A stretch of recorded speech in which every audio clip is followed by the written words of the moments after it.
सारे कानून लड़कियों के लिए ही हैं, लड़कों के लिए तो कोई कानून ही नहीं है। कोर्ट में भी लड़कियों की सुनवाई ज्यादा और लड़कों की तो कोई सुनता ही नहीं है। ये एक आम सा विचार है जो हम अपने आसपास सुनते हैं वुमेन सेंट्रिक लॉज को लेकर। लड़कों को लगता है कि वुमेन सेंट्रिक लॉज जो है वो बायस्ड है। मेरा भी मानना यही है कि वो बायस्ड है, लेकिन मेरा ये मानना है कि कुछ कानूनों को बायस्ड होना ही पड़ता है।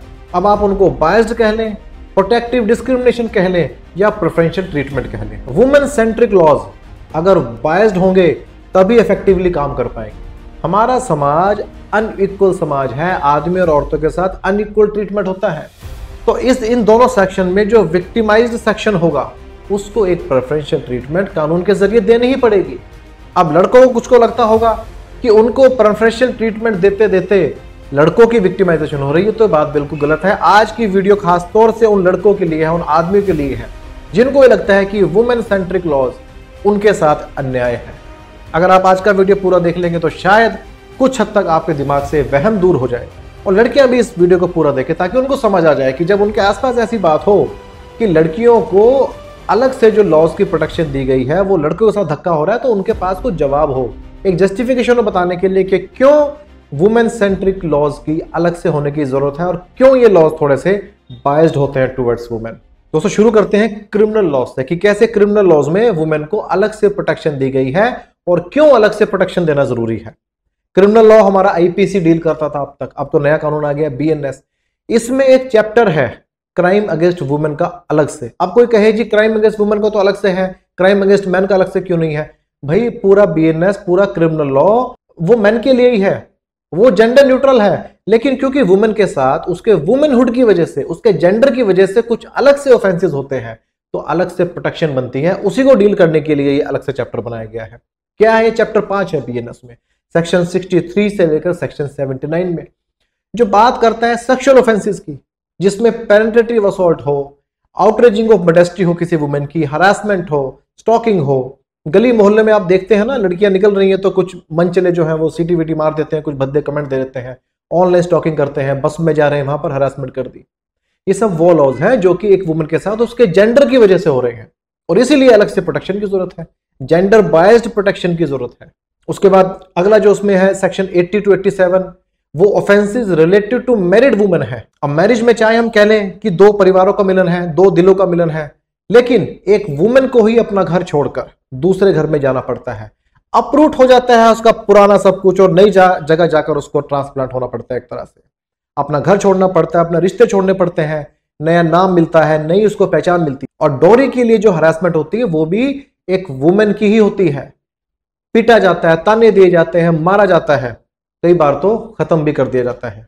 कोई मेल इन प्रॉब्लम को फेस नहीं करता है, वो तो शादी से पहले भी अपने घर था, शादी के बाद भी अपने घर है।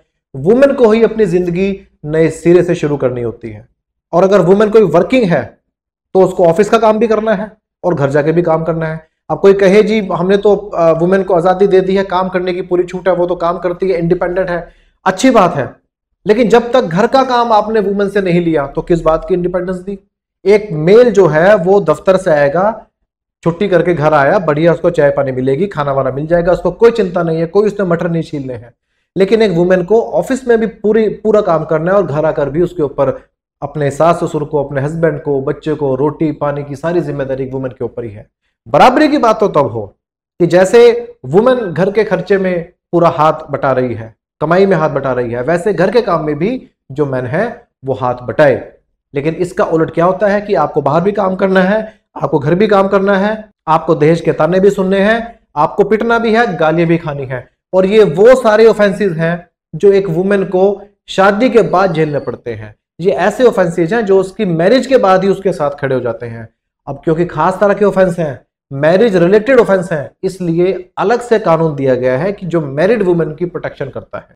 कौन सा मेल है जिसको उसकी वाइफ या वाइफ के घर वाले उसको हरास करते हो?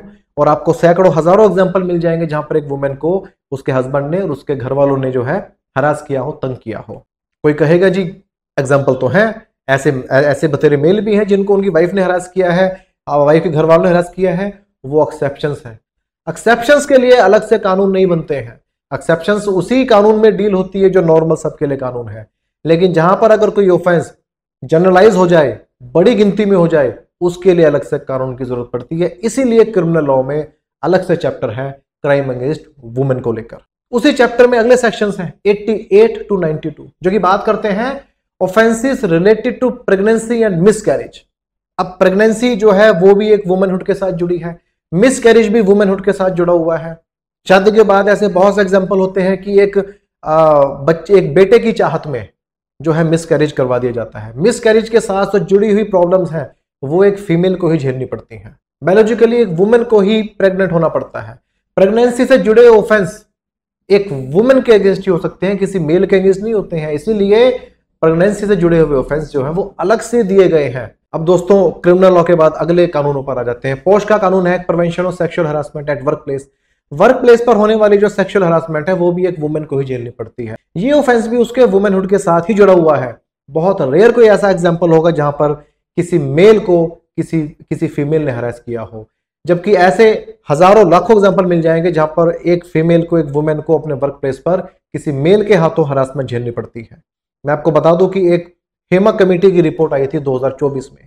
हेमा कमेटी एक कमेटी बनाई गई थी जिसने मलयालम फिल्म इंडस्ट्री में वुमेन के साथ होने वाले जो दुर्व्यवहार है उसको डील करने के लिए कमेटी बनाई थी। उसकी रिपोर्ट अगर आप पढ़ेंगे, गूगल पर अवेलेबल है, तो आपकी आंखें खुली रह जाएंगी।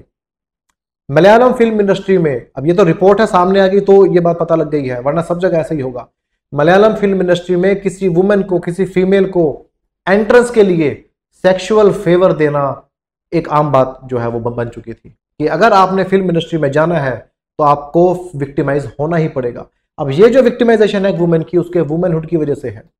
और मेरा मानना यह है कि अगर ऐसी कमेटीज बाकी इंडस्ट्री में बना दी जाए, बाकी फिल्म इंडस्ट्री में या बाकी जो वर्क प्लेस है जहां पर वुमेन काम करती है, चाहे वो आईटी सेक्टर हो, चाहे पुलिस डिपार्टमेंट हो, चाहे हॉस्पिटल हो, वहां पर अगर ऐसी कमेटी बनाकर जांच की जाएगी तो बहुत बड़ी गिनती में वुमेन के साथ होने वाला जो हरासमेंट है, जो सेक्सुअल हरासमेंट है वर्क प्लेस पर, उसकी जो एग्जाम्पल्स हैं वो सब निकलकर सामने आएंगे। अब ये जो विक्टिमाइजेशन है वुमेन की, उसके वुमेनहुड की वजह से है, इसीलिए अलग से कानून बनाना पड़ा, prevention of sexual harassment at work place. दोस्तों बात कर लेते हैं मेंटेनेंस लॉ की। जैसे मैंने पहले बताया, शादी के बाद एक वुमेन ही अप्रूट होती है अपने पेरेंटल होम से और मैट्रिमोनियल होम में जाती है, नई शुरुआत, नई बिगनिंग। कुछ तो घर वाले अलाउ कर देते हैं कि ठीक है, हमारी जो ब्राइड आई है घर में शादी करके वो काम कर सकती है, एम्प्लॉयमेंट करे, जॉब करे। कुछ अलाउ नहीं करते हैं। कई बार एम्प्लॉयमेंट मिलती भी नहीं है, एम्प्लॉयमेंट का जो हाल है हमारे यहाँ पर। और अगर कोई काम कर भी रहा हो तो डिलीवरी के बाद बच्चे की अम्ब्रिंकिंग के वजह से आमतौर पर वुमेन काम छोड़ भी देती है। और नेट रिजल्ट ये निकलता है कि एक मैरिड वुमेन पूरी तरह से ज्यादातर केसेस में अपने हस्बैंड पर डिपेंडेंट रहती है। तो एक तरफ तो मैरिड वुमेन की डिपेंडेंसी अपने हस्बैंड पे, और दूसरी तरफ जो कुछ भी उसका पेरेंटल होम में था वो सब कुछ वहां छोड़ के आ चुकी है। उसके पास कुछ नहीं है वहां का। चाहे कानून आ चुका है, 2005 का कानून है, सक्सेशन एक्ट में अमेंडमेंट हुई थी कि बेटियों का बराबर का अधिकार है अपने पिता की प्रॉपर्टी में, लेकिन आप अपने चारों तरफ नजर घुमा के देख लें, अपने गली मोहल्ले, अपने आस पड़ोस, अपने घरों में देख लें कि बहुत रेयर एग्जांपल ऐसे आपको मिलेंगे जहां पर बेटियों को उनके घर में उनका हक, प्रॉपर्टी में बराबर का हिस्सा मिल गया हो। ना कोई बराबरी का हिस्सा देता है और ना ही शादी के बाद कोई लड़की क्लेम भी करती है। एक तो सोशल प्रेशर कि अगर हिस्सा मांग ले तो समाज में लोग क्या कहेंगे कि इसने तो हिस्सा मांग लिया, और दूसरा आमतौर पर लड़कियां अपने घर का अपना हिस्सा अपने भाइयों के लिए छोड़ देती हैं। तो एक लड़की अपना उसका जो लीगल राइट था अपने पेरेंटल होम में उसको भी छोड़ देती है, शादी के बाद पूरी तरह से अपने हस्बैंड पे डिपेंडेंट रहती है। ऐसे में अगर उसके साथ कुछ गलत हो जाए, उसका मैट्रिमोनियल होम भी उसको ठुकरा दे, उसका हस्बैंड उसको ठुकरा दे, तो वो कहां जाएगी? इसी चीज की प्रोटेक्शन के लिए मेंटेनेंस का लॉ जो है वो अलग से दिया गया है। इन सब चीजों को किसी मेल को नहीं झेलना पड़ता है। वो शादी से पहले भी अपने घर में था, वो शादी के बाद भी अपने घर पे है। अगला कानून है दोस्तों डोमेस्टिक वायलेंस का। डोमेस्टिक वायलेंस में कोई भी वुमेन घर में, चाहे वो घर की बहू है, चाहे घर की सास है, चाहे घर की बेटी है, चाहे घर की बहन है, घर की कोई भी वुमेन अगर किसी भी तरह के डोमेस्टिक वायलेंस का शिकार होती है, विक्टिम होती है, तो वो शिकायत कर सकती है। और वो शिकायत सिर्फ और सिर्फ मेल के खिलाफ नहीं होती है, वो घर की दूसरी जो फीमेल है, जो दूसरी वुमेन है, उसके खिलाफ भी हो सकती है। मेल जो मैन है, जो लड़के हैं, अपने दिमाग से इस बात को निकाल दें कि वुमेन के जो प्रोटेक्शन के लॉज हैं वो आदमियों के खिलाफ हैं। ये लॉज वुमेन की प्रोटेक्शन के लिए हैं। वुमेन की प्रोटेक्शन के लिए अगर सजा आदमी को देनी पड़े तो कानून देगा, अगर सजा किसी दूसरी वुमेन को देनी पड़े तो कानून देगा। अब चलते हैं एलिमनी पे। इसको लेके बड़ा हो हल्ला होता है। बहुत मीम्स जो है पिछले दिनों में देखने को मिले कि लड़कियां शादी इसलिए करती हैं कि उनको एलिमनी मिल जाएगी, एलिमनी पता नहीं क्या ही मिल जाएगा, जैसे लड़की कोई करोड़पति हो जाएगी। कुछ एग्जाम्पल, कुछ चीजें ऐसी मीडिया में आ जाती हैं जहां पर क्लेम जो है वो बहुत बड़ी अमाउंट का हो जाता है, करोड़ों में हो जाता है। लेकिन कोर्ट में क्लेम करना एक बात है और असल में कुछ मिलना दूसरी बात है। और सबसे पहले तो अपने दिल से वहम निकाल दो कि एलिमनी जो है वो वुमेन ही क्लेम कर सकती है। एलिमनी एक जेंडर न्यूट्रल लॉ है। एलिमनी हिंदू मैरिज एक्ट में दिया गया है और इसका सिर्फ एक पर्पस है कि हस्बैंड वाइफ में एक स्पाउस जो कि दूसरे स्पाउस पे डिपेंडेंट है, समझ जाए इस बात को। स्पाउस ये नहीं कह रहा हूं कि वाइफ अपने हस्बैंड पे डिपेंडेंट है, नहीं, स्पाउस वो हस्बैंड भी हो सकता है डिपेंडेंट ऑन हिज वाइफ, कि एक स्पाउस जो दूसरे स्पाउस पे डिपेंडेंट है वो अपने उस दूसरे स्पाउस से जिसकी पोजीशन अच्छी है उससे एलिमनी क्लेम कर सकता है।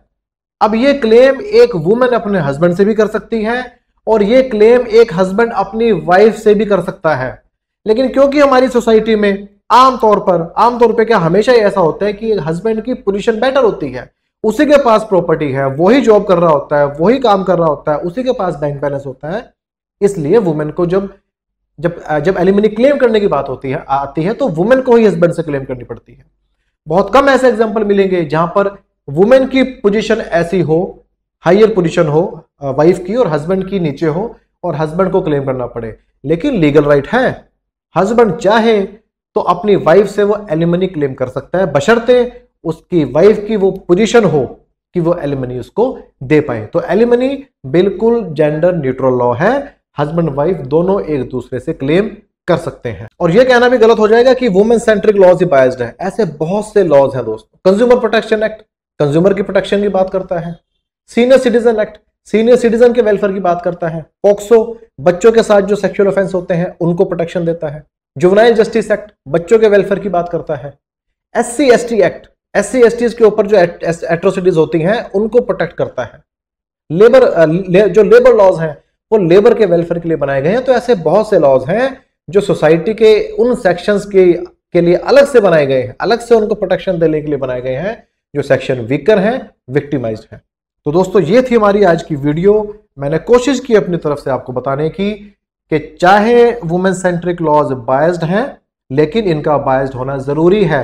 ये एक तरह का प्रेफरेंशियल ट्रीटमेंट है, लेकिन बावजूद इस प्रेफरेंशियल ट्रीटमेंट के ये कानून आदमियों के खिलाफ नहीं है।